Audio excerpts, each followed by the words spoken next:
Et quel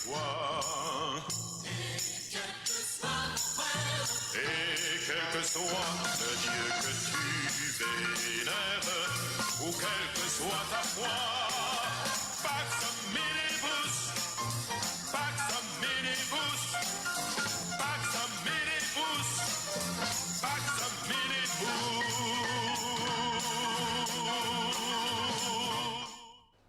Avec qui parler? Bon, allez. On entre en scène tout de suite. Tu n'as personne avec qui parler. Comment allez-vous, monsieur Ndong? Je vais très bien, comme un Gabonais. Comme un non-envoûté ou un envoûté? Un Gabonais non envoûté. Alors, je ne trahis rien, c'est le thème de l'émission. Mesdames, messieurs, bonjour, nous sommes très heureux de vous savoir, très nombreux également à nous regarder. Ça fait une semaine, on n'était pas ensemble, tout justement parce qu'il y avait le championnat national qui démarre et que Gabon Télévision diffuse. Nous voulons, avant de démarrer l'émission, saluer nos amis de l'étranger qui nous écrivent, qui nous soutiennent, notamment ceux de Dakar, puisque ce fan club de Dieu en question vient de voir le jour, mais ils étaient déjà en contact avec nous. Je pense un peu à Yann qui va dire aux autres qu'on a fait un coucou aux Dakarois. Alors, comme vous le savez, nous sommes en fin d'année, et chaque fin d'année, on peut faire des bilans, on peut faire une introspection. Ce ne sera malheureusement pas le cas, mais quand même, durant toute l'émission, on reviendra sur certains points qu'on a évoqués ici, avec notre principal invité unique, monsieur Junior Xavier Ndondon. Bonjour. Bonjour, monsieur Mokabengema. Alors, avant de rentrer dans le vif du sujet, c'est-à-dire dans l'envoûtement, il y a quand même 2 semaines, je crois, nous avons parlé de mariage ici. Mais nous voulons avoir votre point de vue, nous dire quelle est la différence entre le mariage traditionnel et le mariage coutumier. Monsieur Mokabengema, merci. Et chaque fois que Gabon Télévision m'invite, c'est un honneur de venir pour répondre à vos questions parce que nous sommes là pour partager, enseigner et donner aux Gabonais la bonne information afin que chaque Gabonais dûment informé se gouverne en conséquence. Il y a 2 mois, j'étais ici, en octobre, 2 mois, nous avons parlé du mariage. Je vous disais que le mariage, ce n'est pas pour tout le monde. Pourquoi? Parce qu'il y a des prérequis avant de parler de mariage. Je vous ai dit que pour se marier, il faut être un homme. Or, tout le monde n'est pas homme, malheureusement. Parce Avec grand H ou bien... Oui, parce que quand vous sortez du ventre de votre mère, vous sortez sous votre forme animale. Vous ne savez rien faire, vous ne savez ni manger, ni écrire, ni lire, vous n'êtes pas social, vous êtes sous votre forme animale. Et là, vous sortez comme un mâle ou comme un garçon. Ça correspond à une étape sur le plan physique, mais aussi à une étape sur le plan spirituel. Et c'est de ça que vous parlez. Donc, quand un homme n'a pas encore quitté de mâle pour devenir un garçon, c'est un coureur de jupons ou c'est une coureuse de jupes, pour comprendre. Quand un homme court derrière toutes les femmes, c'est encore un mâle, ce n'est pas encore un homme. Il faut qu'il quitte de l'étape de mâle sur le plan spirituel pour devenir un garçon. Et c'est quoi un garçon? C'est celui qui a sa maman, en qui il a extrêmement confiance. Il ne fait confiance qu'à sa maman. Il ne peut pas choisir une femme ou une fille ne peut pas choisir un homme sans l'avis de papa ou de maman. C'est ça un garçon. C'est encore un petit enfant sur le plan spirituel. Quand vous quittez cette étape, vous devenez maintenant ce qu'on appelle, pour les hommes, vous devenez maintenant un humain. Pour les femmes, une humaine. Un humain, c'est celui qui vit dans une société. Ah, bon, comme on a dit que tel clan ne doit pas épouser tel clan, telle ethnie ne doit pas être mariable, on ne doit pas épouser X ou Y, moi je ne peux pas. Même s'il est amoureux, il n'est pas capable de le faire. Il se limite aux conventions humaines, aux conventions sociales. Comme on a toujours dit qu'on ne doit pas épouser les femmes de telle nationalité ou de tel clan, moi je ne le fais pas. Quand bien même son âme sœur est d'un clan, il ne le fera pas. Ça, c'est ce qu'on appelle un humain. Maintenant, quand vous quittez cette étape, vous devenez ce qu'on appelle un homme. L'homme, c'est celui qui dit « moi, je veux cette femme ». Et il est prêt à braver monts et montagnes pour la voir. Et quand il a cette femme, il est prêt à payer la dot, à en assumer les conséquences et à faire le nécessaire pour avoir cette femme et la garder. Si cette femme a été travaillée par ses parents pour être stérile, il va faire ce qu'un homme doit faire pour qu'elle enfante. Si cette femme, ses parents ne veulent pas la donner en mariage en prétextant la dot, il va se bagarrer comme un homme pour la doter. Et quels que soient les obstacles, il va tout faire pour prendre cette femme dans sa maison. Donc, pour être un homme, il faut quelqu'un qui ait le courage de ses opinions et qui est prêt à dire à son père et à sa mère, moi j'ai décidé d'épouser cette femme, advienne que pourra, je l'épouse, elle sera mienne. Il faut une femme qui est prête à dire, papa, maman, voici l'homme de ma vie, je veux en mariage avec lui. Que tout le monde soit d'accord ou pas, moi, c'est lui. Et quand vous êtes un homme, vous êtes capable de dire, bon, mon père a fondé le village chez vous à Minzik, moi, je ne veux plus vivre ici avec femme et enfants, je me lève, je vais prendre ma brousse, je crée mon village avec mes principes, avec mes valeurs, avec un nom, avec mon identité, parce que vous êtes arrivé à un âge de maturité. C'est ça qu'on appelle un homme. Et quand vous avez fini cette étape d'homme, vous rentrez dans ce qu'on appelle être un père. Donc vous devenez un étendard pour une famille. Enfant, on dit souvent, on va au tel. Par exemple, chez nous, on va au Mbembem. Dans le clan des lions, c'est parti d'un homme qui a posé des actes héroïques. Donc quand on parle de mariage, n'épouse pas une femme, quelqu'un qui a encore un mâle, qui épouse une femme pour après aller la tromper. Non, c'est pas ça. Donc, une fois que c'est dit, maintenant on rentre dans la différence. Il y a le mariage spirituel. Le mariage spirituel, vous voyez, quand Dieu crée l'homme et la femme sur la terre, il est créé à deux. Chaque homme qui descend sur terre a sa correspondance féminine, ce qu'on appelle en français âme sœur. Dans les Manganga, on appelle ça Kayendom, parce que dans les Manganga, en réalité, il n'y a pas mari et femme, c'est une notion en français. Chez nous, c'est frère et sœur. Vous êtes nés sur terre pour rencontrer la femme qui vous correspond, avec qui le niveau de compatibilité est à 100%. Aussi longtemps que vous ne rencontrez pas cette femme sur votre vie, vous n'avez que des difficultés, que des querelles, que des problèmes, que des chamailleries, que des infidélités, que des tromperies à ne pas en finir. Et ça, c'est un problème au Gabon. Chez nous, enfants, il y a un adage qui dit « Balou ki yamina ». On n'épouse pas la femme qui n'est pas la vôtre. Vous devez donc, avant de penser mariage, d'abord chercher la femme qui est pour vous, la femme qui vous correspond. C'est pour ça que dans nos villages, il y a très longtemps, chez les anciens, on n'épousait pas n'importe qui. Nos grands-mères, ma grand-mère par exemple, elle est venue en mariage à 12 ans. Elle est partie de son village Ndame Sengi pour venir à Yenvam chez mon grand-père. Elle avait 12 ans. Donc on ne donnait pas les filles en mariage chez nous très tôt au hasard, non. C'était travaillé. Il y avait des gens qui regardaient, qui scrutaient les familles, les compatibilités. Or aujourd'hui, tout le monde se dit ouais, je vais me marier, mais c'est pas ça. Et c'est pour ça qu'il y a plein de divorces. Le mariage spirituel est un rituel qui se fait malheureusement dans la stricte intimité. Et quand il y a un mariage spirituel entre deux personnes, on unit les âmes. Donc vos âmes deviennent intimement liées. En fait, vous vous retrouvez sur la terre. Et une fois que ce mariage est établi, il n'y a aucune possibilité de tromperie, aucune possibilité d'adultère, non. Et quand vous êtes marié spirituellement à une femme, vous ne pouvez pas tenir dehors. Dès qu'il est l'heure, vous courez pour entrer parce que votre femme vous manque, parce que votre mari vous manque. Alors le mariage spirituel ne reconnaît pas la polygamie, on dirait. La polygamie... Parce qu'en ce moment-là, à quel moment on commence à être polygame? On commence toujours par une tricherie. Non, justement. Tout le monde n'est pas fait pour être polygame. La polygamie, je regrette, ce n'est pas l'adultère, ce n'est pas, excusez-moi du terme, la bordellerie, non. La polygamie, c'est d'abord un homme qui, à cause de la charge énergétique qu'il porte, il est amené à prendre plusieurs femmes. D'abord pour tisser plusieurs alliances, ensuite pour pouvoir porter toute l'énergie qu'il a. Vous voyez un homme qui a ce qu'on appelle chez nous, Sarabir, il a le reliquaire. C'est un homme qui doit parler avec ses ancêtres.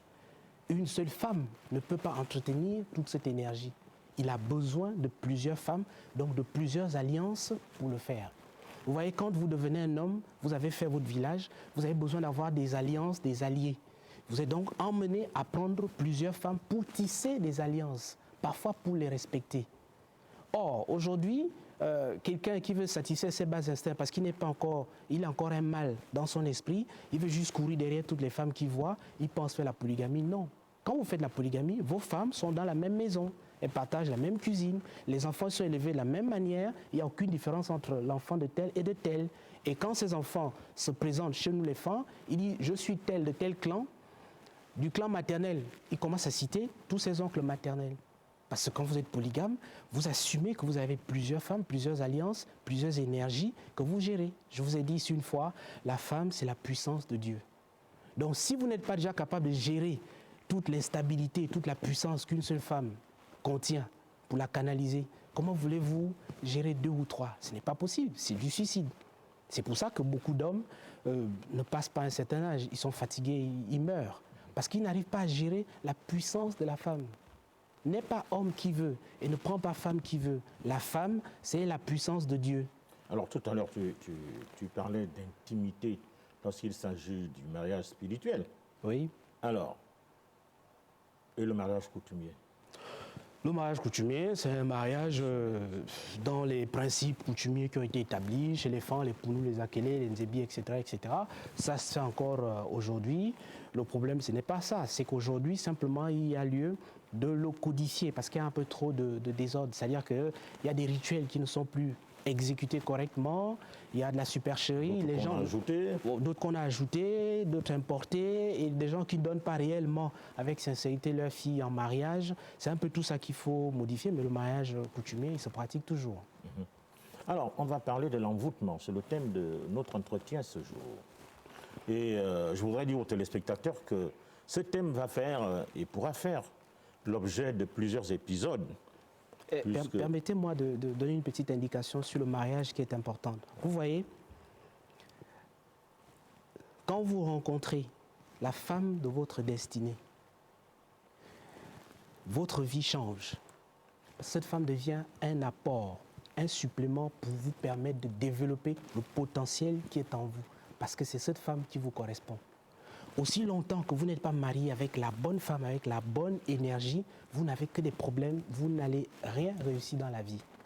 Vous voyez, par exemple, parfois, pour ne pas parler de soi, j'étais assis dans mon village de Mbenguer, le 17 avril 2021, quand j'ai enterré mon père, Fendoualor, le 16.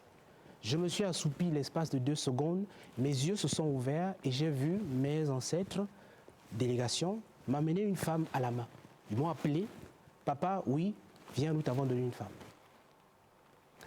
8 mois plus tard, j'ai rencontré ma femme. On s'est rencontrés pour la première fois, comme on dit, yeux dans yeux. Dès que nous nous sommes vus, nous ne sommes plus jamais séparés jusqu'à demain. Jusqu'à demain, on ne s'est plus jamais lâché une seconde. Et je ne sais pas encore si on s'est chamaillé, je ne sais pas, j'attends. Si on a un problème, j'attends. Ce n'est pas encore arrivé, jusqu'à demain. Donc quand vous rencontrez la femme qui vous correspond, vous n'avez aucun problème. Ou l'homme qui vous correspond. Ou l'homme qui vous correspond, vous n'avez aucun problème. Souvent, les erreurs, c'est que les jeunes ou les jeunes femmes, hommes, sont tentés de rentrer dans des relations pour des mauvaises raisons. Il faut chercher la femme ou l'homme de sa destinée pour des bonnes raisons. Et quand vous le rencontrez, votre vie est... Alors vous avez eu cette chance de vision.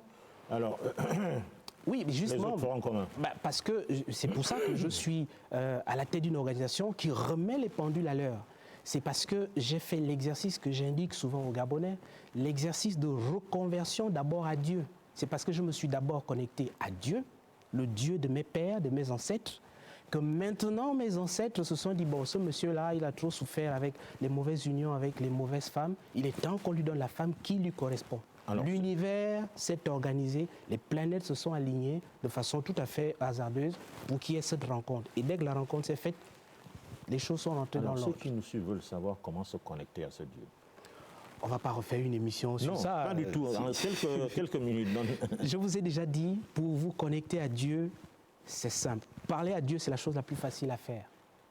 La chose la plus difficile, c'est écouter ce que Dieu dit, accepter ce que Dieu dit, entendre ce que Dieu dit et se soumettre à la volonté de Dieu. Ça, c'est la partie la plus difficile à faire pour l'homme. Mais parler à Dieu, c'est facile. Vous pouvez faire quelque chose de simple. Vous vous asseyez, ça dépend, vous êtes femme pour nous, quelle que soit votre culture. Vous vous asseyez, vous prenez de l'eau, vous versez par terre très tôt le matin et puis vous parlez à Dieu. Seigneur, mon Dieu, Tareyo Mwangabenda, appelez-le comme vous voulez. Je n'ai pas de femme, je suis célibataire, j'ai des problèmes. La prière est partie. Et Dieu va vous répondre. Le problème, c'est que si vous avez fini de faire ça, et après vous reprenez les TikTok, vous reprenez le Congo-ça, vous reprenez les calomnies, vous reprenez toute la mauvaise vie, les mauvais endroits qu'on fréquente, bourrés de mauvaise énergie, vous serez sourd au message de Dieu. Quand on décide de parler à Dieu, il faut se donner à Dieu totalement et être concentré. Il y a des gens qui peuvent aussi faire leur vie sans avoir une femme et des femmes sans avoir un homme. Ce cas de figure, sur le plan spirituel, ça existe quand même. Il n'y a pas, à ma connaissance, un homme que Dieu a envoyé sur terre et qui ne va venir sur terre pour se marier. À ma connaissance, ça n'existe pas. Chaque homme est père. Nous sommes faits en double. Vous avez le Kalbengema, la version masculine, et vous avez votre femme version féminine. Parce que votre ange gardien, mystiquement ou spirituellement, a la forme d'une femme. Et l'ange gardien de votre femme, il a la forme d'un homme. C'est les deux qui s'unissent. Donc parfois, quand on parle de mari de nuit, oui, c'est vrai, parce que vous allez par exemple avoir une femme qui ne vous correspond pas. Votre ange gardien va combattre le sien. Après, de façon humaine, on va parler de mari de nuit, de ceci, de cela. En fait, vos esprits ne correspondent pas, c'est tout. On peut parler d'envoûtement? Oui, bien sûr. Alors, je disais que ce thème, l'envoûtement, fera l'objet probablement de plusieurs épisodes. Mais aujourd'hui, nous allons quand même parler de ça. Et nous allons nous situer au Gabon avant de nous extérioriser. Mais qu'est-ce que c'est? Qu'est-ce qu'il faut comprendre par envoûtement? Qu'est-ce que c'est concrètement? Mes beaux-parents du Haut-Togo disent « Matsonipa, Malapo ». C'est un proverbe qui veut dire il faut commencer chaque chose par le commencement. C'est quoi le Gabon? Parce que parler d'envoûtement du Gabon, il faut d'abord que les Gabonais comprennent. C'est quoi le Gabon? Le Gabon, c'est, et je le parle en français... On va directement au Gabon? Je voulais faire une fausse sortie. Monsieur Bekal Benguema, qu'est-ce que c'est? Je suis président d'un ordre traditionnel. Oui, bon, d'abord, on veut savoir. Je ne suis pas un ganga. En quelques deux mots. Oui, mais je ne suis pas un ganga pour parler des envoûtements des individus. Ce n'est pas mon rôle. J'ai des collaborateurs pour ça. Mon rôle, c'est de parler de l'envoûtement du Gabon. Alors, qu'est-ce que c'est au Gabon, alors? L'origine, le Gabon, c'est ce qu'on appelle le jardin d'Éden. Si Adam et Ève ont vécu en ce nom-là, c'est au Gabon qu'ils ont vécu. Quand Dieu a créé le monde, on dit quelque part que l'esprit planait au-dessus des eaux. C'était au Gabon. Le Gabon, c'est le jardin de Dieu. C'est son périmètre, c'est son royaume. Quand je parle du Gabon, vous comprenez que ça part de l'Atlantique jusqu'à l'océan Indien, en passant par la RDC, le Kenya, tout ce périmètre, c'est ça que j'appelle le Gabon. C'est ça le jardin d'Éden. Donc, quand Dieu a créé le Gabon, il a placé dans son jardin des gardiens. Chaque peuple du Gabon a été désigné pour être gardien d'une rivière, d'une forêt, d'une montagne, de l'océan. Chaque peuple a été désigné pour garder une forêt. C'est d'ailleurs pour ça que vous voyez au Gabon, nous portons les noms d'animaux, les noms des esprits, les noms des forêts, des rivières, etc., etc.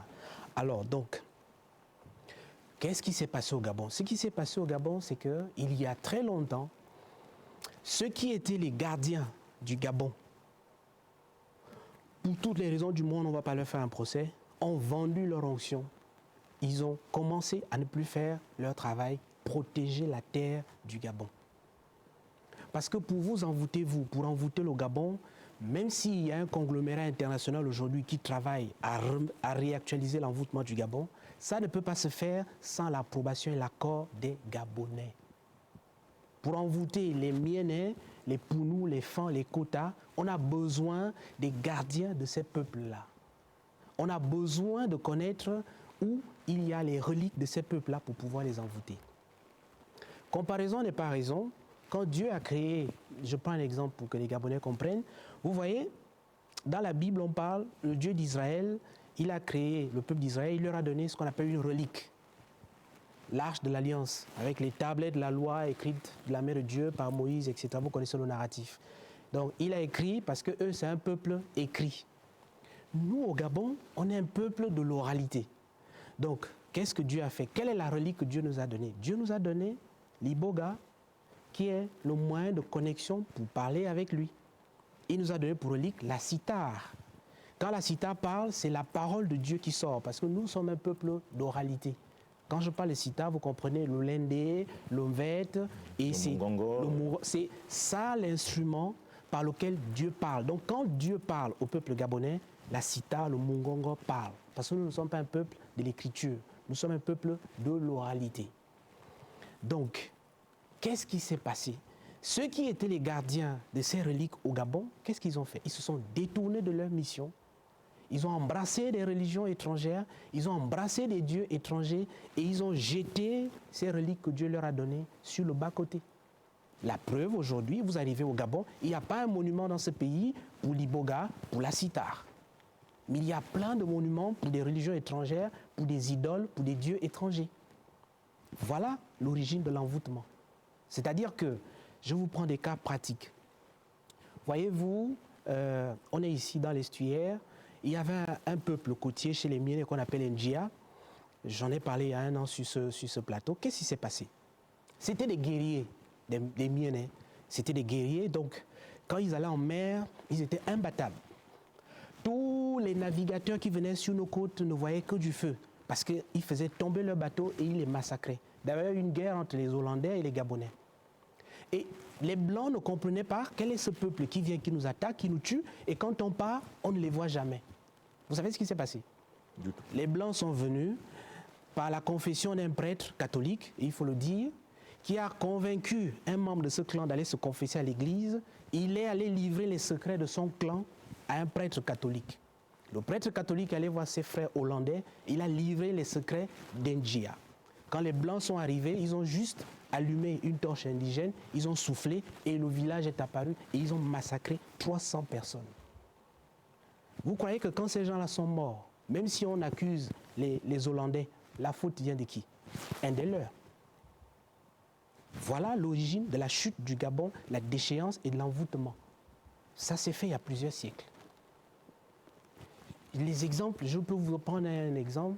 Chez moi à Oyem, par exemple, je vous ai dit ici une fois que quand les colons sont arrivés à Oyem pour installer la ville d'Oyem, ils se sont d'abord arrêtés en pays Essangui. Ils ont voulu installer la ville d'Oyem chez les Essangui. Il se trouve qu'il y a un homme qu'on appelait Eyinkwa, Eyi Doumbé, qui était un grand guerrier, un stratège militaire. Il aurait mérité qu'on fasse des odes à sa gloire. Eyi Doumbé avait pour ami Nzanzan un Moboun. Je vous fais une petite parenthèse pour vous dire, les Essangui, les Essabeng, les Essissis, les Moboun sont même pères. Les Essangui commencent par Mbalengui, fils de Ngiakam, ou Ngiebe, qui est donc leur ancêtre. Ce sont tous les enfants des bergers. Donc, Eyinkwa, qui chassait les Blancs dans la province du Wellington pour qu'ils ne s'installent pas chez lui, il a été trahi par ses frères et le clan Nkodjing à Oyem. Ce sont eux qui sont allés voir les Blancs pour leur dire, ce monsieur-là, il fabrique des gilets pare-balles mystiques qui font en sorte que les tirs des canonniers des Blancs ne touchaient pas ces guerriers. On a livré les secrets aux Blancs qui ont assassiné Eyinkwa. Donc quand on parle du meurtre d'Eyinkwa, et quand je vous en parle, il faut que vous sachiez que Eyinkwa, qui s'appelait Eyi Doumbé, a eu pour fils Mezumeyi. Mezumeyi a eu pour fille Assine Meji. Assine Meji est parti en mariage à Yemvamche Ngema Koumbe. Ngema Koumbe a eu Nkungema, le père de ma mère. Donc là, je vous parle de mon bisaïeul, qui a été lâchement assassiné par les siens, par les Français, en complicité avec les siens. Donc voilà comment l'envoûtement de notre pays a commencé, par la lâcheté, la couardise de ceux qui étaient supposés être les gardiens de notre pays. Et quand on a livré les secrets des gilets pare-balles mystiques qu'Eyinkwa fabriquait, les populations du Wellington ou d'Oyem sont devenues vulnérables. C'est comme ça qu'on nous a pris nos reliques. Il y a un exemple que j'aime souvent donner. Quand on parle du reliquaire Fan, du reliquaire Biré, de nos masques qui sont dans les musées occidentaux, les gens croient que ces masques-là sont arrivés parce que les Blancs sont venus voler. Non, monsieur. Les Blancs ont acheté ces masques chez les populations autochtones pour des petites rapines, pour une bouteille de liqueur, pour une petite montre, pour un petit miroir, pour un petit costume, une petite veste. Les hommes au Gabon ont livré leurs reliques à des Occidentaux. Et quand vous avez livré vos reliques aux Blancs, il ne vous reste plus aucune force. C'est pour ça que les Blancs dominent sur notre pays, le Gabon. C'est pour ça que les peuples étrangers dominent la terre du Gabon, alors que nous avons en nous le sang des premiers hommes. C'est nous que Dieu a créé. Ces reliques commencent à revenir. Est-ce que vous voulez dire qu'il n'y a plus rien à l'intérieur? Après 200 ans, 300 ans, quand aujourd'hui on vous dit que l'Iboga sort du Gabon depuis 200 ans, qui a montré aux Occidentaux ce que c'est que l'Iboga? Qui leur a dit quelles sont les propriétés de l'Iboga? Qui leur a donné le droit d'aller créer des laboratoires, des cliniques, de faire des brevets au nom de l'Iboga, de le vendre en bourse dans leur pays? Est-ce que dans la loi des finances au Gabon, il y a une rubrique de ce que l'Iboga rapporte? L'Iboga rapporte des centaines de milliards pour d'autres pays, mais pour l'État gabonais, ça ne rapporte rien. Et il y a quand même des gens qui sont là pour dire Iboga, Iboga. Alors que l'Iboga, c'est la relique qui protège le Gabon, des Gabonais ont livré les secrets de l'Iboga à des étrangers. Conséquence aujourd'hui, l'Iboga rapporte plus d'argent chez eux. L'Iboga est devenu mondialement une plante qui soigne contre les intérêts du Gabon. Qui a livré à ces gens-là les secrets de l'Iboga? Parce que vous, l'Iboga, il faut que vous sachiez, l'Iboga est lié à notre pays. Quand l'Iboga est jeune, il est vert. La feuille d'Iboga, elle est verte. Quand elle tombe par terre et qu'elle a mûri, elle devient jaune. Et quand elle meurt, elle devient bleue. Je crois que ces trois couleurs vous rappellent quelque chose. Ça veut dire que la plante de l'Iboga vous connecte, aux entités des cieux, aux entités de l'eau et aux entités de la terre. Donc un Gabonais qui est connecté à son Iboga est en fait, pour parler en français, et je pense qu'il faut que les Gabonais comprennent, les Gabonais sont, que dis-je, des dieux. Les Gabonais sont les fils de Dieu, c'est les fils du Très-Haut. Voilà notre vraie origine, voilà notre vrai ADN. Parce que quand vous, Gabonais, vous parlez, la terre et le ciel vous écoutent. Vous remontez jusqu'à Dieu, ce que beaucoup de peuples n'ont pas. Ce qu'ils cherchent, c'est le sang des Gabonais. Alors, ces séries d'envoûtements, on veut savoir, bon, si on commence à les citer, je crois qu'on va arriver jusqu'à demain. Mais, on peut toujours citer si vous voulez. Hein. Ouais, mais quand même, on va revenir là-dessus. Ce que j'aimerais savoir, quels sont les effets spécifiques qui sont liés aujourd'hui à ces envoûtements, et par rapport aux Gabonais, bien sûr. Ok, on fait simple pour vous donner des réponses pratiques. Voyez-vous, je suis d'Oyem chez moi. En 1986, dans un village d'Oyem qu'on appelle Ewormokok, là où il y a l'aéroport, au passage, ce village Ewormokok a été construit par les Odzip, mon clan. Pourquoi? Parce que Ntutu Minte, Mban Minte, les enfants de Mintemeon ont décidé de se bagarrer à mort pour une histoire de femme. Face à cette tuerie mortelle, mes grands-parents Odzip se sont levés pour dire qu'il ne faut pas que les enfants de notre arrière-petit-neveu meurent. Ils ont séparé Ntutu Minte et Mban Minte, ils ont mis l'un à Ewormokok et l'autre à Angon pour qu'il y ait la paix. En 1986, une maman de ce village est dans ses champs. Un hélicoptère descend à Oyem avec des hommes cagoulés. Ils descendent, ils vont creuser un trou et ils enterrent un sac. 1986. 1986, j'avais 4 ans et mes souvenirs sont parfaits. Parce qu'en 1986, c'est la même année où la DGR a enlevé mon père Ndolo Benoît. Et c'est moi qui ai donné le signalement à ma mère que c'est une voiture de l'armée qui l'a enlevé. C'est 1986. Quand cette femme va fouiller le sac, on se rend compte que c'est un gros sac. Demandez-moi ce qu'il y avait à l'intérieur. La question est là. Des organes humains masculins. On a dépecé le sexe, le pénis des hommes. On a entassé ça dans un gros sac et qu'on a enterré à cet endroit. Ce sac est parti jusqu'à la mairie d'Oyem. Toutes les populations d'Oyem ont vu ce spectacle. On a appelé l'évêque à l'époque pour venir bénir. Mais bon, ça, c'est ce que les gens d'Oyem ont vu. Après, l'enquête a vite été étouffée. Mais ça, c'est ce que les gens ont vu. Mais qu'est-ce qui a été fait que les gens n'ont pas vu? Vous croyez que quand on fait ça dans une localité comme Oyem, c'est quoi l'objectif? C'est d'émasculer tous les hommes pour qu'il n'y ait pas d'hommes avec une colonne vertébrale. Je prends un autre exemple pour ne pas être chauvin chez moi Oyem. Vous avez une localité comme Koulamoutou, sur les bords de la Bouengidi. Des hommes se sont assis. Ils ont pris un peuple, un homme autochtone, gardien du fleuve, un Simba. Ils l'ont pris, ils ont attaché sa bouche, ils l'ont attaché sur un poteau et ils l'ont enterré vivant sous la Bouengidi. Ils ont mis une corbeille avec quelques objets que je ne citerai pas ici, dans l'eau. Ce monsieur crie jusqu'à demain pour nourrir un égrégore. Voilà le niveau de satanisme qu'on a fait dans ce pays. Vous voulez que je donne tous les exemples? On y va, ça. Je suis allé dans le cadre de la tournée à Mbigou. Et quand je me suis assis avec les anciens, pourquoi Mbigou est dans le sous-développement? Vous savez ce qui s'est passé? Des hommes se sont levés, ils sont allés voir, parce que dans la géographie du Gabon, la même montagne qui part de Mbigou, c'est la même qui va sortir à Ibunji. Ouais. Ils sont allés voir ce qu'on appelle les trolls, les génies des montagnes, pour leur dire qu'ils avaient besoin d'avoir le pouvoir pour développer la localité. Le troll a dit OK, il n'y a pas de problème, il leur a dit ce qu'il fallait faire. Ils sont revenus par derrière avec leurs amis marabouts et féticheurs étrangers. Ils ont volé un enfant des génies des montagnes. Donc ce monsieur-là, ce troll, ce génie, s'est fâché. Pourquoi vous pouvez venir voler mon fils? Jusqu'à demain, aussi longtemps que cet acte ne sera pas réparé, Mbigou n'aura jamais le goudron et Ibunji n'aura jamais le goudron. Vous pouvez tout faire. Le monsieur va se lever, il va frapper son marteau sur la route, ce tonde sismique va casser toutes les routes. Voilà la réalité des problèmes de notre pays. Je ne vous laisse pas finir. Qu'est-ce qu'il faut faire alors? Justement, il faut engager un processus à la fois de restauration. Et c'est pour ça que Dieu, dans sa grande magnanimité, nous a donné une opportunité.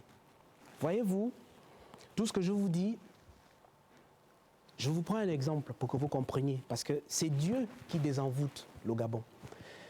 Voyez-vous, qu'est-ce qui s'est passé dans notre pays? Un certain nombre de Gabonais, sans titre ni droit, sans aucune légitimité, se sont permis d'appeler leurs amis féticheurs, marabouts indiens, marocains, mais vraiment des Asiatiques. Ils sont venus au Gabon, sur nos côtes, ils ont fait des incantations, ils ont fait sortir ce qu'on appelle un sirois, donc un esprit de l'eau. Ils l'ont pris, ils l'ont égorgé pour le pouvoir, parce qu'ils voulaient le pouvoir du Gabon. En égorgeant ce sirois, ils ont fabriqué un fétiche et ils se sont mis à vouloir le verser sur les côtes gabonaises. Vous savez ce qui s'est passé? Les esprits du Gabon ont réagi, se sont fâchés et ils ont pris les vies des Gabonais. Esther Miracle. Le bateau Esther Miracle qui est mort, c'était un sacrifice, c'était une représaille. Ça a été fait dans ce pays. Le problème, c'est qu'il n'y a pas un tribunal mystique pour pouvoir démontrer certaines choses qu'on donne, parce qu'on ne peut pas parler de ça dans un tribunal civil. Mais ceux qui savent, les mystiques du Gabon... on peut vous demander la preuve. Hein? Les mystiques du Gabon savent ce que j'ai dit. Mais la preuve, je la donne, elle est mystique. Est-ce que quelqu'un vous a dit pourquoi ce bateau, pourquoi il y a eu des morts? Il y a eu une vraie enquête dans ce pays? Il n'y a pas eu d'enquête. On a étouffé l'affaire. Pourquoi? Parce qu'on ne voulait pas remonter aux auteurs. Maintenant, certains gangas du Gabon, quand ils ont vu ça, se sont levés dans un quartier Libreville et ils ont décidé de faire tomber ce système. Ils ont abattu ce régime et il est tombé. Quand les gangas se sont unis. Et comment il est tombé? Dieu a fait en sorte que... Ça, c'était la première partie. La deuxième partie, c'était de se dire, on a bidouillé tout le processus que vous connaissez pour arriver à une élection qui devait être contestée. Tous les Gabonais que vous avez vus le 30 août, imaginez que les résultats étaient confirmés comme ça avait été fait. Les Gabonais que vous avez vus sortir devaient sortir pour contester. Et ces Gabonais devaient être massacrés et ça devait être un holocauste géant parce que certaines personnes voulaient, pour le pouvoir du Gabon, sacrifier les Gabonais, avoir suffisamment de sang pour invoquer un démon des nations et l'installer au Gabon. Dieu a dit non. Et ils ont fait même mieux. C'est-à-dire qu'ils ont fait cette incantation pour que tout le sang qu'il y avait à avoir le 30 août, le jour de la proclamation, nourrisse l'égrégore de ce démon. Mais qu'est-ce que Dieu a fait? Dieu s'est suscité un serviteur, des hommes. Il a dit aux militaires d'arrêter tout ce massacre et de libérer les Gabonais. Parce que on a pris, et là ce que je dis, je ne dis pas au conditionnel, j'espère avoir un démenti, on a pris une liste, là, avec des noms, on a remis au chef du CTRI, on lui a remis une liste de noms et on lui a dit, mon général, dans la foulée des émeutes qu'il va avoir parmi les morts, vous nous tuez telle personnalité. Beaucoup de ces personnes-là sont dehors en train de parler, oui, non, référendum. Le général, président, avait reçu ordre d'organiser leur massacre. Ils devaient mourir dans la foulée. Bref. Donc, qu'est-ce que Dieu a fait? Dieu a dit, vous m'arrêtez tout ce système. Vous arrêtez toutes les personnes qui sont auteurs de ces pratiques satanistes. Vous les mettez en prison. Vous me restaurez ma maison, le Gabon, et vous faites une transition et vous restaurez la première institution qui est l'homme. Donc Dieu nous a sauvés d'un massacre à ciel ouvert. Parce que ça fait longtemps qu'on massacrait les Gabonais à chaque élection, il n'y avait pas de réaction. Il y avait donc une raison pour cette fois-ci, il y a une réaction. Alors pour rester sur ce cas de figure, est-ce qu'on peut dire que le désenvoûtement a réellement commencé? Bien sûr que le désenvoûtement a réellement commencé parce que je vous dis, quand Dieu, je l'ai dit ici une fois, vous voyez, aucun de nous n'est allé aux élections pour choisir entre le noble épervier de Mivou ou la noble panthère de Bongoville. Les Gabonais sont allés pour choisir l'un ou l'autre. Personne nous n'a voté un militaire. Mais pourquoi les militaires ont pris le pouvoir? Parce que Dieu a décidé qu'il reprend le pouvoir dans son pays. Dieu ne négocie plus avec les Gabonais. J'insiste à chaque fois sur ça. Dieu est passé en DEFCON 2. Il ne négocie plus, il l'impose. Si nous ne voulons pas suivre, il va nous faire changer dans la douleur. Dieu a pris, vous voyez, le pouvoir, c'est un manteau. Il y a le président de la République, il y a l'individu. C'est deux entités différentes. Quand Dieu prend le manteau président de la République, il le met sur vous. Vous n'êtes plus un homme comme tout le monde. Donc, il y a l'individu du président, l'homme d'Ongoni et d'Oyem. Il y a le président de la République qui est une entité. Donc, quand cette entité, vous l'avez revêtue, vous servez la volonté et les desseins de Dieu. Donc, Dieu nous a envoyé des messages. D'abord, il a arrêté le massacre qui était en cours. Il a arrêté le processus de renouvellement de l'envoûtement. Maintenant, il nous a envoyé des messages pour qu'on puisse régler les problèmes profonds du Gabon. Monsieur Bekal, les Gabonais, on a des problèmes profonds, des problèmes compliqués, qu'on ne peut pas régler dans la distraction. À l'envoûtement, non? Bien sûr, je vous prends un cas. Vous voyez, quand Dieu prend le manteau de président, il le remet sur un homme général, militaire, ça veut dire, Dieu dit aux Gabonais, je veux de l'ordre, je veux la discipline, je veux la rigueur. Il faut que la mentalité des Gabonais retourne vers l'ordre. Ce n'est pas un homme qu'on a élu, parce que, je vous le dis comme ça, moi, par exemple, je me suis écarté de la politique en 2022. Personne ne m'a vu dans un meeting en 2023. Je ne suis même pas allé voter parce que Dieu m'avait déjà dit ne participe pas à ça. Dieu met un comité de militaires en place pour mettre le Gabon à l'équerre, pour mettre de l'ordre au Gabon. Est-ce que c'est le cas? Il ne négocie pas. Est-ce que c'est le cas? Quand Dieu vous donne le pouvoir... à l'équerre? Monsieur Bakabanguera, oui. Quand Dieu vous donne le pouvoir, il vous laisse gérer et il vous demandera des comptes. Ce n'est pas nous qui demandons des comptes à un président, non. C'est Dieu qui lui demande des comptes. Quand Omar Bongo a géré ce pays, il nous a laissé son testament. Dieu ne nous a pas donné le droit de faire du Gabon ce que nous sommes en train de faire, y compris lui. Il a ajouté, il nous voit, le jour où il voudra nous sanctionner, il le fera. Maintenant, le temps de la sanction est arrivé. Donc Dieu s'est choisi des instruments, son serviteur, pour faire le nettoyage du Gabon. Et la première chose c'est que quand les militaires ont pris le pouvoir, ils ont invoqué le nom de Dieu dans l'enceinte de cet hôtel qu'on appelle présidence. C'était déjà un pas important. Donc, voyez-vous, quand on parle de désenvoûtement, qu'est-ce que Dieu fait? Dieu nous envoie des messages. Je vous prends un autre cas. Le Gabon souffre d'une querelle profonde.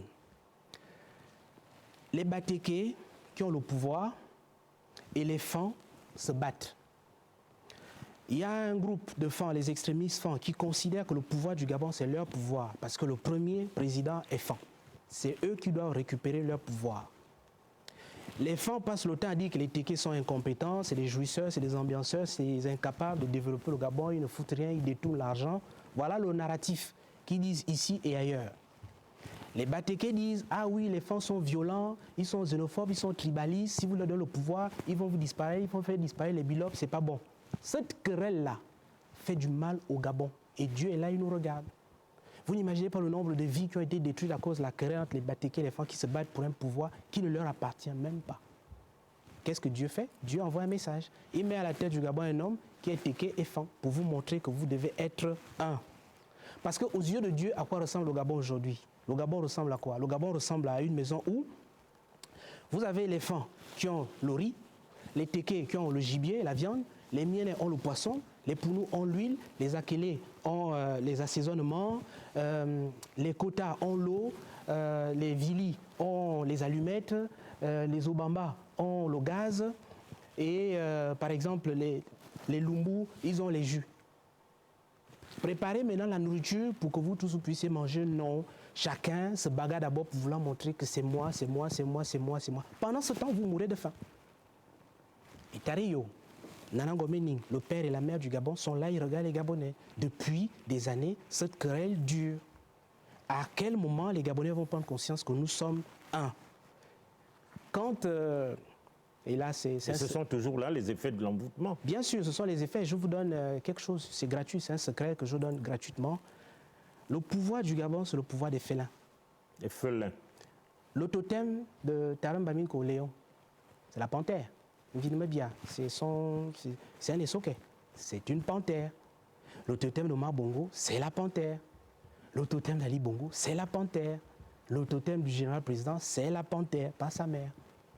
Donc en réalité, quand vous n'avez pas ces codes, vous vous trompez de combat. Le pouvoir, c'est pour les félins. Si tu n'as pas de totem félin, oublie le trône du pouvoir, ce n'est pas pour toi. Tu perdras ton temps, ton énergie. Ça a été établi par celui qui a créé le Gabon. Le pouvoir du Gabon, c'est le pouvoir des félins. Mais, M. Bakabengema, Omar Bongo n'a pas gagné toutes les élections au Gabon. Plusieurs fois, tout le monde a dit qu'il a échoué, mais il est toujours resté président. Vous expliquez ça comment? Plusieurs fois, Ali Bongo, on a dit qu'il n'a pas gagné les élections. Si on rentre là-dedans, oui, mais il y a beaucoup de choses qui ont contribué à ce que je veux vous faire comprendre, c'est que quand vous avez le pouvoir, ce pouvoir correspond à l'ADN spirituel que vous avez. Quand je vous dis que le pouvoir du Gabon, c'est le pouvoir des félins, ça veut dire que quand Dieu estimera que les félins ont échoué, il changera, il mettra un autre égrégore. Ça, c'est la décision de Dieu, ce n'est pas la mienne. Pour l'instant, je vous dis, le pouvoir du Gabon, c'est le pouvoir des félins. Ça veut dire quoi? Ça veut dire qu'il appartient à ceux qui veulent entretenir cette querelle inutile de se gouverner en conséquence. Les Batékés disent que nous n'avons pas cherché le pouvoir, on n'a rien fait. C'est Léon Ba qui nous l'a donné et Léon Ba dit, tant qu'il ne revient pas récupérer son pouvoir, on ne le donne à personne, tout sauf Fan.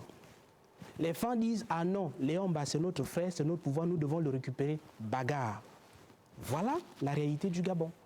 Et je suis là pour dire aux Gabonais que Dieu vous a déjà répondu pour que ces querelles cessent, pour que vous compreniez que vous êtes un. Nous sommes dans la même maison, il n'y a chaque pas enfant. Fantéké, parce que tu reviens souvent là-dessus.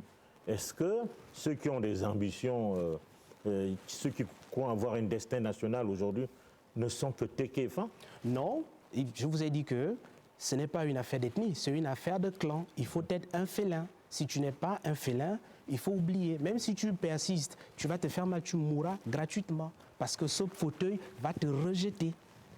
Le fauteuil du Gabon, quand il a rejeté l'autre en 2018 par un AVC, c'est parce que le temps était arrivé pour qu'il quitte. C'est aussi simple que ça.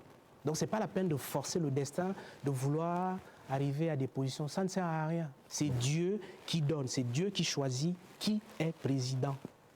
Léon Ba est arrivé au pouvoir. On a dit oui, avec une courte avance, parfois une voix ou deux voix, mais il est devenu président. Parce que c'était la décision de Dieu. Il était le choix de Dieu. Maintenant, ce qu'il a fait de ce pouvoir, seul lui et Dieu vont pouvoir en discuter. Et comme il avait reçu la protection des rois, donc on ne pouvait pas le déposer. Parce que vous savez quand même qu'au Gabon, c'est important de le souligner, il y a eu un coup d'État le 18 février 1964. Le président Léon Ba a signé sa lettre de démission. Il a fait une allocution à la radio pour dire qu'il quittait ses fonctions. Ça a duré 2 jours. Le 3e jour, l'armée française l'a rétabli au pouvoir. C'est pas le félin, c'est l'armée française. Oui, mais l'univers conspire pour que la parole de Dieu soit appliquée. Pourquoi le 30 août, le coup d'État a marché? Parce qu'il y avait Dieu dedans. S'il n'y avait pas Dieu dedans, il y aurait eu des événements pour contrarier ça.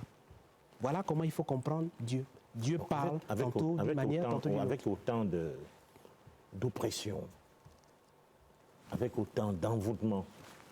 Mais le Gabonais ne peut pas s'en sortir, à ce qui semble, finalement. Le Gabonais peut s'en sortir. Et pour s'en sortir, il faut poser 2 préalables.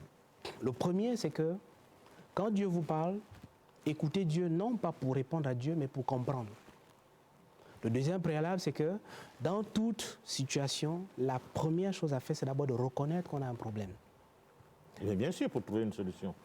Le Gabonais... Et sur le plan spirituel, restons là-dedans. Sur le plan spirituel, la solution, Dieu l'a déjà donnée.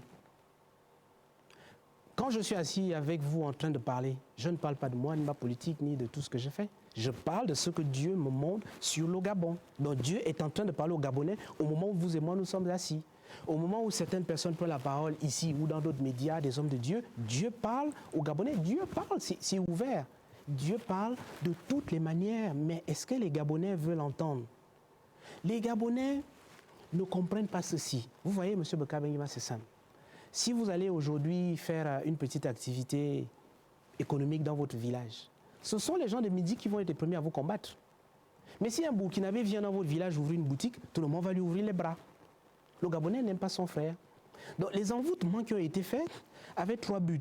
La haine, la division et le tribalisme.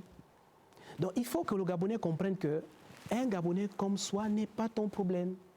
Quand vous, Tota Beka-Benguima, vous créez une petite activité, vous déposez vos papiers pour qu'on puisse vous les légaliser ou qu'on puisse vous officialiser un certain nombre de choses, c'est les Gabonais qui bloquent vos dossiers.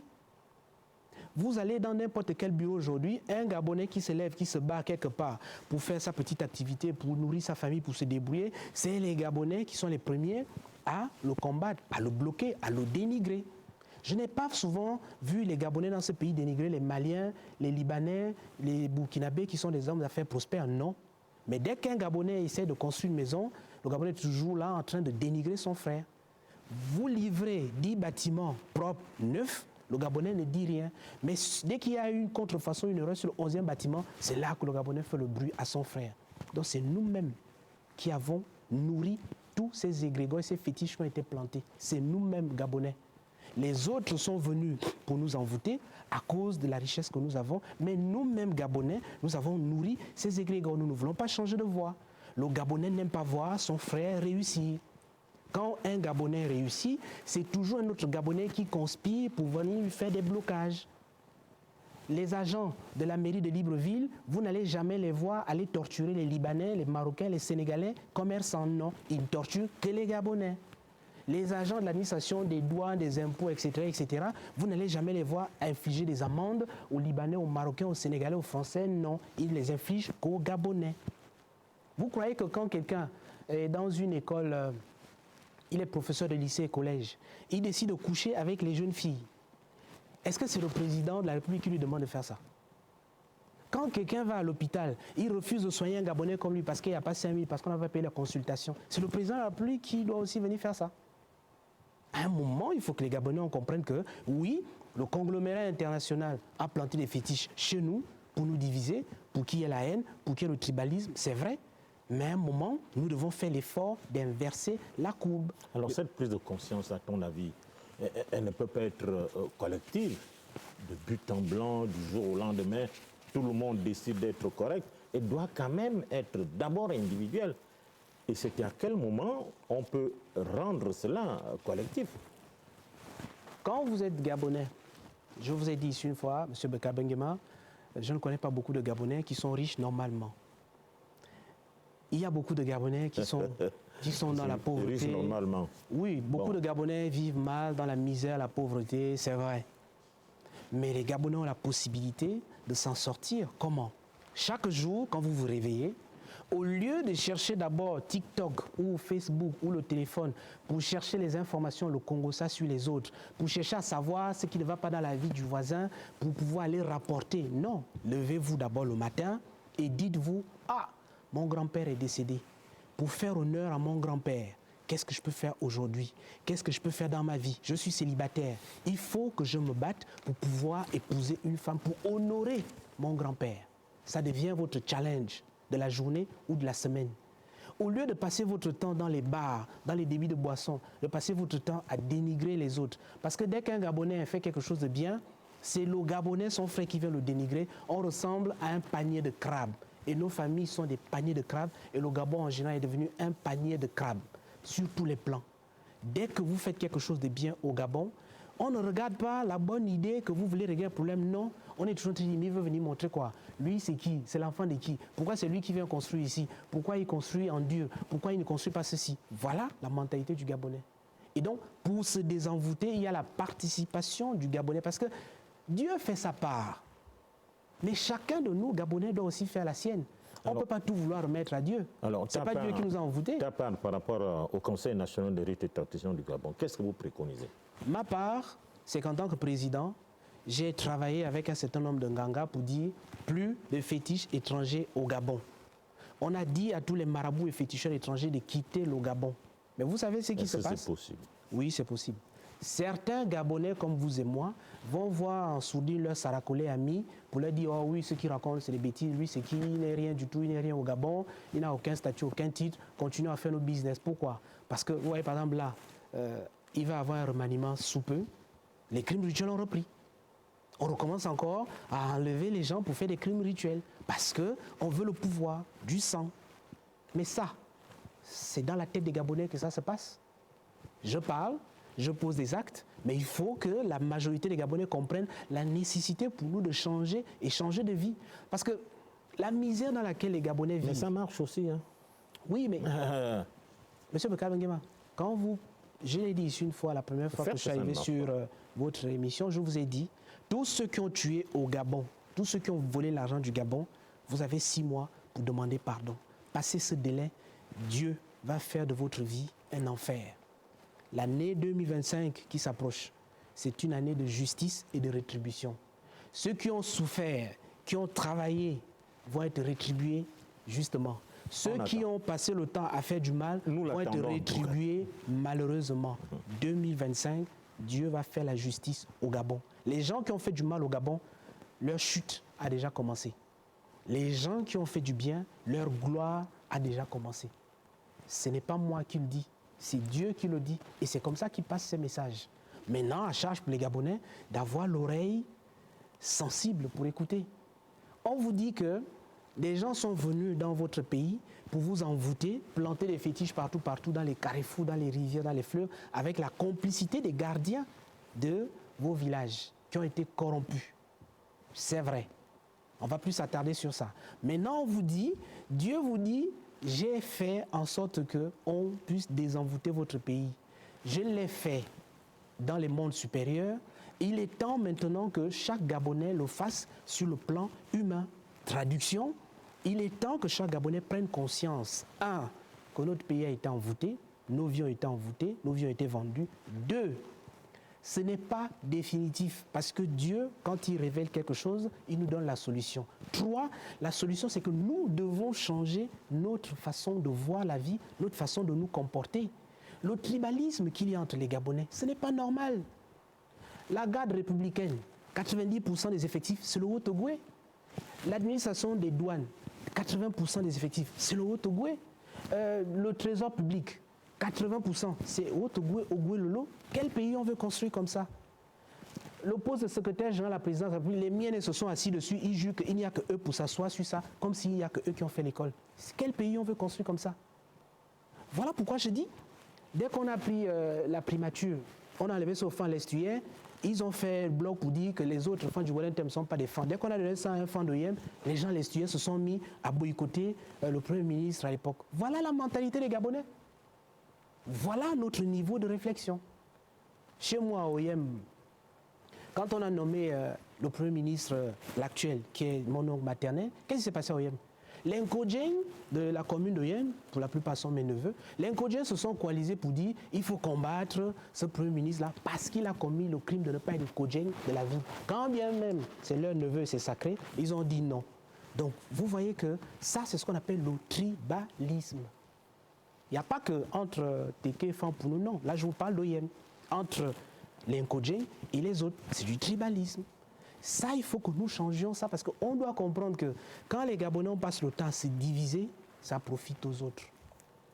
On se plaint toujours que oui, le Gabon est envahi par les étrangers, mais les étrangers profitent du fait que pendant qu'on est assis, les Pounous ont le sac de riz, les Tékés ont le gibier, les Fans ont la marmite, ils sont là en train de dire personne ne bouge, personne ne donne à l'autre, on a faim. Les Gabonais sont pauvres, mais les autres s'enrichissent. Voilà l'image de façon tout à fait spirituelle. Pendant que les Pounous sont là, ils disent « Oh non, nous on n'utilise pas l'allumette », les autres disent « On n'allume pas notre gaz », les autres disent « On ne met pas les assaisonnements, on ne donne pas l'eau, on ne donne pas le jus ». Les Gabonais ont faim, les Gabonais ont soif, les Gabonais vivent mal. Pendant ce temps, les enfants des voisins se sont organisés et ils mangent dans notre maison, dans notre pays. Revenons encore sur la substance de ma question par rapport à ce que le Conseil, qu'est-ce que le Conseil sur le plan spirituel préconise? Est-ce que vous allez partir d'un ganga en ganga? Je ne sais rien, je sais que tu as des congrès entre-temps, on va en parler tout à l'heure. Comment le faire pour demander aux ganga de ne plus agir dans le sens de l'envoûtement? Parce qu'il n'y a pas que l'envoûtement du Gabon. L'envoûtement du Gabon part de l'envoûtement individuel, l'envoûtement des familles. Pour faire ce grand ensemble qu'on appelle le Gabon, on a besoin de sous-ensembles. Et est-ce que vous allez faire cette campagne-là au sein du Conseil? Nous avons déjà au sein du Conseil fait le tour du Gabon. Nous avons déjà donné le message. Et nous avons prévu tenir un congrès sous peu. On vous donnera les détails. Le congrès, c'est le son de la trompette pour que les mystiques du Gabon se retrouvent autour de la table. Pour que nous puissions disséquer, analyser tous ces problèmes et trouver des solutions ensemble. Pour l'instant, ce que je suis en train de dire, ce que je suis en train de faire, je suis en train de lancer un message à toute la communauté des mystiques du Gabon. Le temps est arrivé pour qu'on arrête le désordre. Voilà le message que je donne. Le temps est arrivé, c'est ce qu'on communique dit, hein. Le temps est arrivé pour qu'on arrête le désordre. Il y a des vrais Ngangas au Gabon, il y a des vrais mystiques au Gabon. Je les appelle à nous rejoindre pour faire un congrès. Et même les faux qui se sont corrompus, qui se sont vendus, nous leur disons, vous êtes des Gabonais, revenez autour de la table. Vous pouvez vous ressaisir. Parce que le Dieu du Gabon, c'est un Dieu d'amour. Il faut qu'on puisse arranger les problèmes du Gabon ensemble. Parce que, je vous l'ai dit ici une fois, les problèmes du Gabon, c'est qu'on a été mystifiés, envoûtés dans nos familles, dans nos provinces, dans nos localités, dans nos villages. Et donc, pour défaire tout ce nœud-là, ce n'est pas en un jour, et ce n'est pas un seul homme. Tout seul, Junior Xavier Ndongdong ne peut pas le faire. Donc, chaque fois que j'interviens, que je parle de ça, c'est un appel que je lance au rassemblement. Les problèmes de désenvoûtement du Gabon, tout le monde ne peut pas les régler, non. Il y a des gens compétents pour régler le désenvoûtement de l'Angounier, de l'Estuaire, du Wellington, du Moyen-Ogoué. Il y a des gens compétents pour ça. Il y a des gens compétents pour désenvoûter les Yenguin, les Fan, les Audibles, les Esokais, etc., etc. Il y a des gens compétents pour ça. Et quand je vous dis que nous avons des problèmes compliqués à régler au Gabon, je vous donne encore un dernier exemple. Voyez-vous, nous sommes ici à Libreville. Il y a un clan, les Esokais. Les Esokais et les Essissons ne se marient pas depuis près de 60 ans. Les mariages sont interdits entre ces deux clans. Vous trouvez que c'est normal? Ça veut dire que si Dieu envoie un homme et une femme, âme sœur, un Esokais, l'autre Essisson, ils ne vont jamais se marier. Pourquoi? Ça, c'est Aubameyang Léomba. Aubameyang était... Il y a eu un conseil mystique pour dire qu'aucun Esokais ne doit plus jamais épouser une fille Essisson. Vice-versa. Est-ce que vous croyez qu'il faut faire la politique pour régler ce problème? Pour régler ce problème, il faut faire asseoir les sages, les notables, clan par clan. Aller à l'origine du problème, régler le problème, parce que l'avenir du Gabon en dépend. On ne va pas inventer la géographie du Gabon. Les Esokais sont des Gabonais de l'estuaire, les Essis sont aussi des Gabonais de l'estuaire. Il faut qu'on règle ce problème. Voilà ce qu'on communique entend faire. Et ça, vous voyez que ce n'est pas la politique qui peut régler ce problème. Ce problème a une source mystique, ésotérique, une source humaine, mais il faut asseoir les gens qui sont compétents pour régler ce problème. Chez moi, au Yem, les Yemvam, le clan de ma mère, interdiction formelle de se marier avec les Nkodjens du village Akwakam. C'est interdit. Je connais le problème. Mais est-ce que je peux le régler à la télévision? Non. Il faut réunir un certain nombre de critères pour régler ces problèmes. Là, je vous parle, on est ici à Libreville, je vous parle de chez moi à OIM, je vous parle des problèmes entre les clans, il faut qu'on les règle. Et ce sont ces problèmes entre les clans qui rejaillissent sur la mentalité des gens. Parce que quand on a enseigné à un jeune fan à détester le téké, quand on a enseigné à un jeune téké à détester le fan, quand on a enseigné à un pounou à détester le fan, voilà ce qui fait que les gens aient des comportements odieux. C'est parce qu'on a mis dans la tête des Gabonais, depuis qu'ils sont petits, qu'il faut détester tel, il faut détester tel. On a mis ça dans la tête des Gabonais. Je sais ce qu'on enseigne aux Gabonais. Et ça se voit dans les comportements des uns et des autres, partout. Alors revenons sur l'envoûtement, notamment l'envoûtement de notre pays. Oui. Vous avez cité un cas qui s'est déroulé sur nos côtes, mais est-ce qu'il n'y a que sur la côte? Est-ce qu'il y a eu des cas concrets dans nos forêts, par exemple?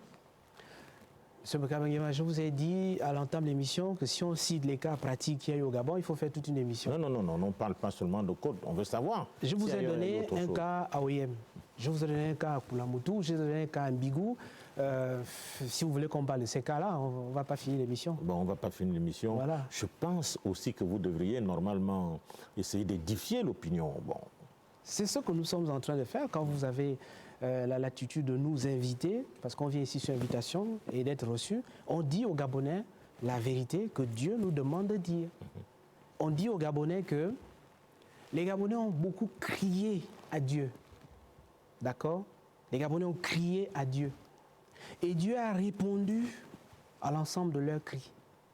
Mais dans la réponse que Dieu donne, j'ai l'impression que les Gabonais ne comprennent même pas que Dieu nous a répondu. Les Gabonais ont beaucoup crié pour dire oui, il faut mettre fin à ce système, il faut mettre fin à ce régime. Vraiment, Seigneur, on n'en peut plus. Ils ont parlé, n'est-ce pas? Dieu a déjà répondu.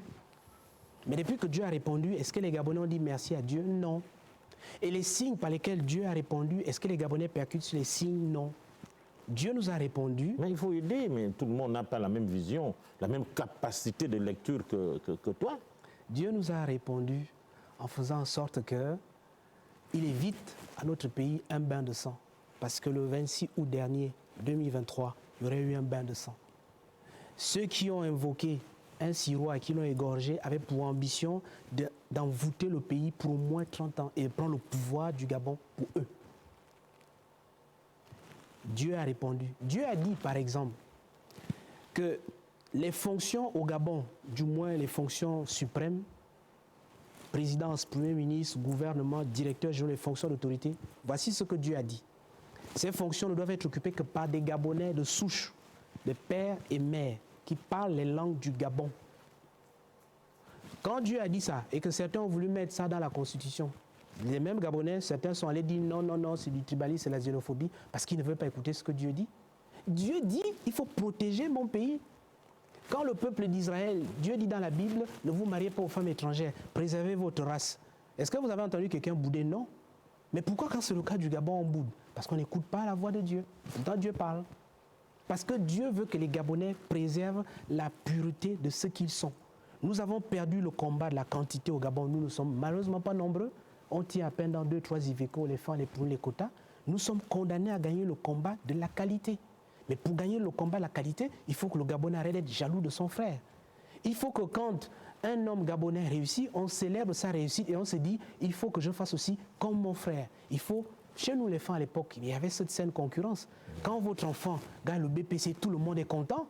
Et les autres enfants disent, les parents disent à leurs enfants, vous avez vu, votre grand frère a eu le BPC, vous aussi travaillez pour avoir le BPC.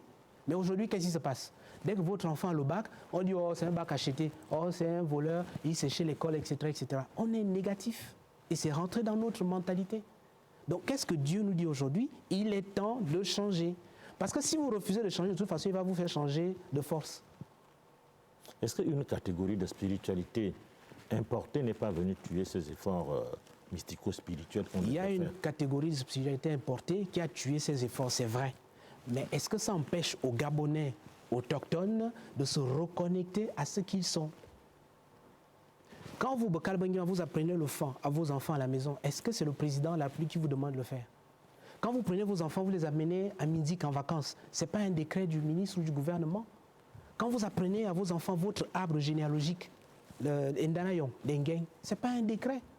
Ce que Dieu demande aux Gabonais, c'est que nous redevenions ce que nous étions. Les femmes doivent revenir ce qu'ils sont. Les Pounous, chacun de nous doit d'abord se reconnecter à ce qu'il est. On va trouver des valeurs communes. Mais il y a un raccourci. Cette spiritualité enseigne un raccourci. Lequel? Si vous croyez que Jésus-Christ est le Seigneur, que Dieu l'a ressuscité des morts, vous serez sauvés, monsieur Ndong. Monsieur Bokal-Benguema, si je vous dis que Jésus était noir de peau comme vous et moi, est-ce que ça règle le problème? Jésus était noir comme vous et moi. Jésus a d'abord commencé dans Matthieu 1 à donner son arbre généalogique à Tamanayon. Jésus a dit, Jésus, je suis le fils de, jusqu'à remonter à Adam. Jésus vous a donné son combo. Quand il est né, on l'appelait Emmanuel, un combo, Jésus. Jésus vous a donné le nom de son père, le nom de sa mère, le nom de son village, de Bethléem, de Nazareth. Jésus vous a dit, je suis le lion de la tribu de Juda. Tous ces indices-là, Jésus les a donnés. Donc, je ne sais pas pourquoi ça pose un problème. Jésus lui-même, c'est un traditionnaliste. Il est né, on l'a amené au temple pour être présenté, pour faire le baptême, pour être circoncis. On l'a éduqué au temple, etc., etc. Donc, ce n'est pas la tradition. Il a reçu le baptême dans la tradition de ses pères. Il est allé recevoir le baptême chez Jean-Baptiste, son cousin. Donc, moi, je ne vois pas pourquoi ça peut poser un problème. Ceux qui ne comprennent pas Jésus, ça, c'est dommage. Moi, ce que je dis aux Gabonais, c'est que revenons à notre arbre généalogique, revenons à notre totem, revenons à nos tribus, à nos clans, à nos villages, à nos lignages, parce que c'est là-dedans que Dieu s'est manifesté à nous. Comment Dieu va se manifester à la personne de Jésus, comme vous l'appelez, Yeshua?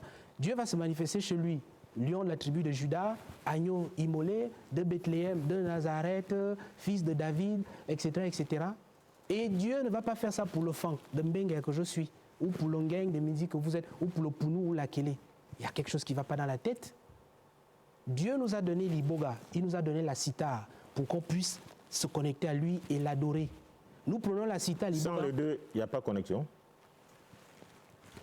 En vérité, pour naître au Gabon, il faut être un maître spirituel. Donc en réalité, nous les Gabonais n'avons plus trop besoin de faire les mêmes efforts spirituels que certains peuples. Je vous ai dit ici la dernière fois qu'un bon Gabonais né sur cette terre, cordon ombilical enterré ici. Vous faites 6 mois, vous ne mangez que des légumes, vous ne buvez que de l'eau. Au bout de 6 mois, les facultés spirituelles enfouies en vous vont s'activer. Parce que chaque Gabonais que vous voyez là a reçu de Dieu des talents spirituels. Il n'y a pas un Gabonais que je connais, je le dis souvent, je vous l'ai dit une fois, que tous les Gabonais sont des sorciers. Pourquoi? Prenez un Gabonais, quelqu'un qui porte le nom d'un arbre, quelqu'un porte le nom d'une rivière, quelqu'un porte le nom d'un esprit, d'un animal. Mais comment voulez-vous que cette personne soit quelqu'un de normal? C'est forcément quelqu'un qui a accès à des connaissances ésotériques. Le problème des Gabonais, c'est que nous ne nous connaissons pas. Nous voulons vivre comme des Blancs, comme des Occidentaux, alors que nous ne le sommes pas. Nous sommes des Gabonais, nous devons vivre comme des Pounous, des Fans, des Akélés, des Nzébi. Nous devons nous connecter à Dieu. Parce que quand Jésus vous dit, dans la Bible on vous dit, il s'appelle Emmanuel. Mais quand il a fait son parcours initiatique, c'est là qu'il est devenu Jésus, Nkombo. Initiez-vous aussi, ayez votre Nkombo. C'est ça l'Esprit de Dieu. Ce qu'on appelle Nkombo vulgairement, c'est ça l'Esprit de Dieu. Et l'Esprit de Dieu ne se manifeste en vous qu'à partir de votre charge totémique. Si vous ne connaissez pas votre totem, l'Esprit de Dieu n'agit pas en vous. Parce que l'Esprit de Dieu agit en vous, lion de la tribu de Juda, ou un Essangui, ou je ne sais pas de quel clan. L'Esprit de Dieu n'agit pas en vous comme il agit dans un autre. Quand quelqu'un est un félin, l'Esprit de Dieu n'agit pas en lui pour le pouvoir comme il agit sur quelqu'un qui est un aigle, comme il agit sur quelqu'un qui est un gorille ou un chimpanzé. C'est ce que les Gabonais ne veulent pas comprendre, ils ne veulent pas assumer ce qu'ils sont. Vous voulez par exemple avoir le pouvoir, vous voulez être président de la République, vous n'avez pas le totem de la panthère ou du félin. Ce n'est pas pour vous. Acceptez-le et gouvernez-vous en conséquence. Vous avez par exemple le totem du félin. Alors, vous voulez devenir... Vous avez par exemple le totem du félin, de la panthère. Vous voulez devenir un homme d'affaires prospère. Ce n'est pas pour vous. Vous avez le totem du gorille. Vous êtes un guerrier. Dieu nous a organisé comme ça, il nous a classifié comme ça. Le désordre est arrivé quand il y a eu la déchéance des gardiens, c'est-à-dire ceux qui étaient supposés guider les Gabonais, enseigner, éduquer, ont vendu leur onction. C'est pour ça que les Gabonais sont sans repère. Les Gabonais ne se connaissent pas. Un vrai Gabonais, quand il se lève, il parle à Dieu. Et vous voyez, il y a des choses qui aujourd'hui me choquent. La femme gabonaise, elle est sacrée. La femme gabonaise est une déesse, une divinité. Quand je vois une jeune Gabonaise va à l'hôpital, au lieu que les médecins la fassent accoucher normalement, le premier réflexe qu'ils ont, c'est de faire les césariennes parce qu'ils veulent avoir un peu d'argent. Ça aussi, ce n'est pas le président ou l'État qui leur demande de faire ça. C'est de la cupidité. Alors que le ventre d'une Gabonaise est sacré. On ne l'ouvre pas en désordre, non. Certaines personnes le savent. Mais ça se fait aujourd'hui dans notre pays. Ça, vous n'allez pas me dire que ça encore va accuser une autorité. C'est un problème de mentalité. Nous ne voulons pas prendre conscience de ce que nous sommes. Nous sommes un peuple qui a une alliance historique avec Dieu, le créateur du Gabon. Les gens qui habitent le jardin d'Éden, nous avons une alliance avec Dieu.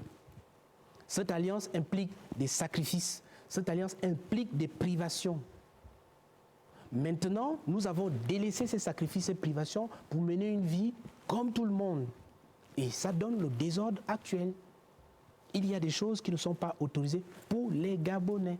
Parce que l'alliance que nous avons avec Dieu ne correspond pas à ça.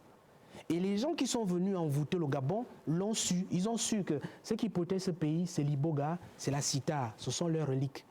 Pour que les gens là se détestent entre eux, ils soient divisés et qu'ils soient tribalistes, il faut placer des fétiches, utiliser les gardiens de leur pays pour les soudoyer, pour les corrompre et créer le désordre que nous avons aujourd'hui. Conséquence, regardez à quoi ressemble le Gabon. Un pays où on a des hommes qui parlent à Dieu. N'importe quel Gabonais que vous voyez, il dort la nuit, il voit des choses qui se réalisent 2-3 jours plus tard. Comment vous expliquez ça? Ce sont les facultés qui sont enfouies dans les Gabonais, mais dont ils ne sont pas conscients. Et au lieu de prendre conscience d'abord de qui ils sont, de ces facultés, tout ce qu'on leur a pris dans la tête, c'est à détester l'autre, c'est à envier les autres, c'est être jaloux de leurs frères. Voilà la déchéance du Gabon. Et ce que Khomeini fait, c'est de dire aux Gabonais que vous êtes des dieux, vous êtes des fils de Dieu, mais vous êtes des dieux qui ont chuté dans la matière, vous avez chuté très bas. Il est temps de vous réveiller, de vous relever. Alors le dire comme ça va s'exécuter également comme ça. La répétition est pédagogique, mais surtout, on ne va pas refaire un certain nombre de débats. Le message a passé, tout le monde sait. Vous tentez de fédérer, c'est-à-dire rassembler beaucoup qui font dans les rites et traditions, et on s'achemine vers la fin de l'émission. J'aimerais savoir, aujourd'hui, à quel niveau vous vous situez? Est-ce que les gens suivent? Est-ce qu'il y a de la compréhension après avoir fait le tour du Gabon? Qu'est-ce qu'on peut retenir au moment où on parle? Ce qu'on peut retenir, c'est que nous, Conseil national des rites et traditions, dont je suis le président, j'ai mangé l'Iboga, pas pour toutes les raisons humaines, pour une seule raison qui m'a amené à manger l'Iboga. C'était Iboga. Il paraît que c'est toi, la relique du Gabon. Montre-moi pourquoi mon pays va mal. Ce que l'Iboga m'a montré, c'est ce que je viens de vous relater, à minima. On peut faire des heures, je vous parle du Gabon en détail. J'ai vu de mes yeux tout ce cirque. Je suis chargé de donner un message aux Gabonais. Ce n'est pas Junior Xavier Ndondo qui parle. Khomeini donne un message aux Gabonais. Ceux qui prennent, prennent. Ceux qui disent qu'ils ne prennent pas, Dieu qui m'a chargé de donner le message va se charger de les faire accepter cela dans la douleur. Je vous ai dit que quand Dieu télécharge le processus de désenvoûtement du Gabon, il nous donne un temps pour que chacun de nous se gouverne. Si nous refusons d'accepter le changement que Dieu nous a imposé, il va nous l'imposer dans la douleur. Je vous ai pris un cas très simple qui est visible. Dieu a mis des militaires au pouvoir. Il a mis un général président. Et il n'entend pas qu'un homme va venir lui dire quand ce militaire doit quitter le pouvoir, ni comment il doit quitter le pouvoir. Tant que Dieu dit, tu restes, tu fais ça, tu fais ça, tu fais ça, nous allons le subir. Parce que c'est la décision de Dieu. Vous voyez que quand je donne ça, Dieu ne négocie pas. Dieu dit, il est temps que les Gabonais changent. Ceux qui vont accepter le message du changement, tant mieux pour eux. Ceux qui vont refuser le message du changement, tant mieux pour eux. Ce n'est pas une compétition. Le Junior Xavier Ndondo. Est-ce qu'il ne peut pas y avoir un changement dans la continuité? Étant entendu que ce que vous dites apparaît comme un décret divin qui n'est pas négociable, Dieu peut mettre encore à la disposition du Gabon un autre Gabonais? Il y aura toujours un Gabonais que Dieu mettra à la disposition.